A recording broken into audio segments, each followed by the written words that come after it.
castle in 1317. For about 3 centuries then, they had bloody struggle with the O'Byrnes and the O'Tooles, 2 Gaelic clans here. And then the estate was granted to Sir Richard Wingfield in 1603 by Queen Elizabeth. So that was the family that currently held it up until my family bought it. Now the famous story goes is that Sir Richard was a military man in Queen Elizabeth's army, and he was all over Europe at the time, and he came in front of Queen Elizabeth and she said, "Sir Richard, how can I ever repay such a loyal subject?" And Sir Richard, being quite a ladies' man at the time, he said, "Madam, the scarf around your neck is payment enough." So the whole court swooned, everyone cheered. She gave him the scarf and she granted him 40,000 acres in Wicklow and the title the Marshal of Ireland. So that was the start of the Wingfield family and their time here at Powerscourt. In 1727, Dorothy Rowley married into the family and brought a dowry of 11,000 guineas, which was roughly around 20 million euro at the time. So huge amount of money. She desired a European style palace and she was sick of living in this dingy medieval cold castle.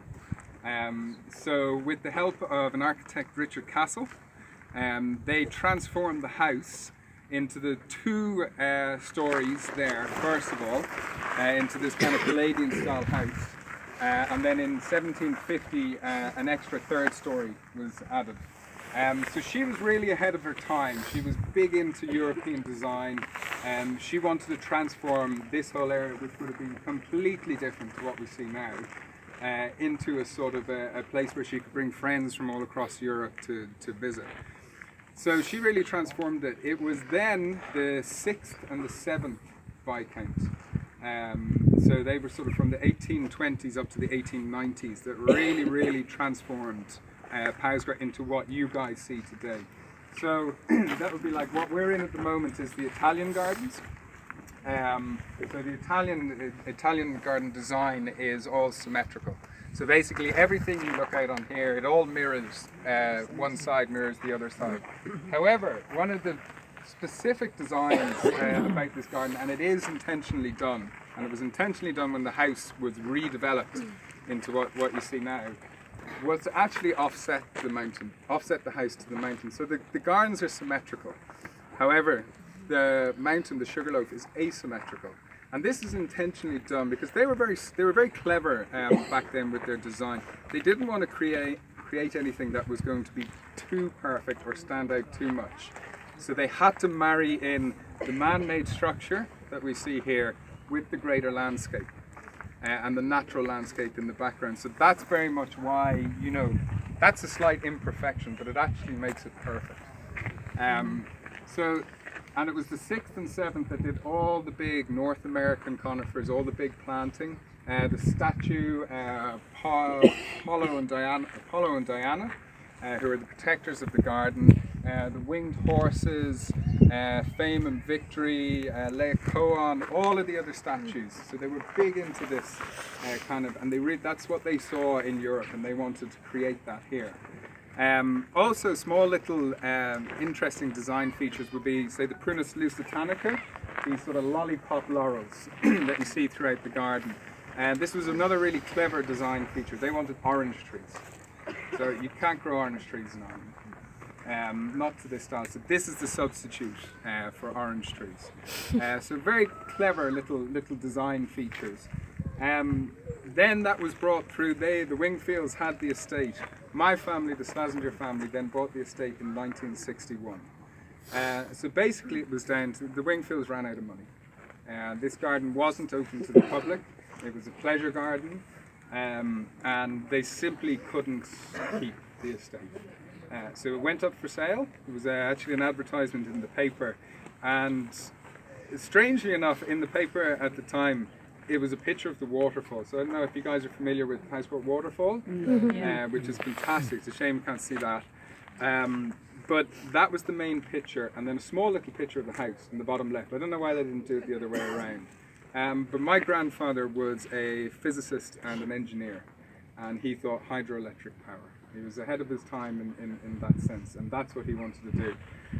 My grandmother was a cattle farmer from Cumbria, and she saw the farming. This was a huge farm back at the time, and she had become friends with Lord Houseboat through cattle markets. And when it came for sale, there was a lot of higher bidders at the time. There was people that were offering a lot more money. However, because his family had been here for 350 years, and this was more than just, this was a collection, this was their home. It was a collection of trees, a collection of statues, gate work, everything. And he wanted to hand it across to the right person, someone that was actually going to look after it, maintain it and bring it into the future. So he felt that my grandmother was the right woman to do this.